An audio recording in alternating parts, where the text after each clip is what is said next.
We were best friends. I knew everything about this girl. I knew her favorite color. I knew her favorite food. Bom dia! O nosso grupo vai falar um pouquinho sobre a integração do mundo. Como sabemos o que está acontecendo a quilômetros de distância do outro lado do mundo, para entendermos isso, precisamos voltar no tempo e entender, primeiramente, o que é a globalização.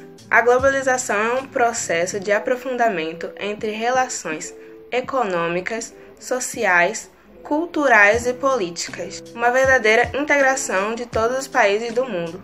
Um fluxo de informação. Como lado positivo, podemos falar dos avanços tecnológicos que facilitam a vida das pessoas. E como lado negativo, podemos apontar que a maioria das riquezas fica com países que já são desenvolvidos.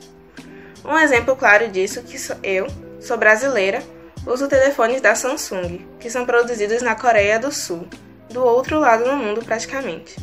Eu gosto de assistir animes e meu pai tem um carro da Toyota, ambos do Japão, que também são do outro lado do mundo. Essa globalização intensificou-se no final do século XX. Podemos dizer que é um período pós-Segunda Guerra Mundial. A Segunda Guerra Mundial foi o maior conflito da história da humanidade do século XX, ocorrido entre 1939 a 1945. No início da guerra, o conflito foi dividido em 3 fases: a vitória do eixo de 1939 a 1941, o equilíbrio das forças de 1941 a 1943, a vitória dos aliados de 1943 a 1945. As principais frentes da batalha eram formadas pelas nações do eixo, integrado por Alemanha, Itália e Japão, as nações aliadas, Grã-Bretanha, União Soviética e Estados Unidos. São divididas em 3 partes a guerra. A vitória do eixo, de 1939 até 1941.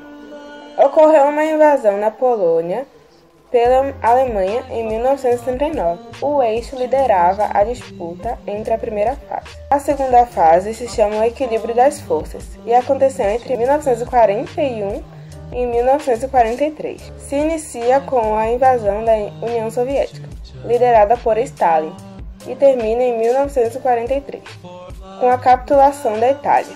Em paralelo, há também a entrada dos Estados Unidos e a derrota do Japão. Nessa segunda fase, a vitória dos aliados era certa. E a terceira parte se chama a vitória dos aliados. Começou em 1943, termina com a rendição do Japão em 1945, que sofre o pior ataque bélico da Segunda Guerra Mundial, através de 2 bombas atômicas enviadas pelos Estados Unidos. E mesmo através dessas 2 bombas atômicas, você acha que o Japão ficou arrasado? Bom dia! Atualmente, o Japão possui a 3ª maior economia do mundo, atrás dos Estados Unidos e da China, que ultrapassou no começo do século atual. O país, a partir da Segunda Guerra Mundial, passou a crescer e a se desenvolver industrialmente. Seu relevo é composto por uma grande quantidade de montanhas e vulcões, além da grande quantidade de terremotos que atingem o país. A população japonesa é uma das maiores do mundo e sua densidade demográfica é uma das mais elevadas.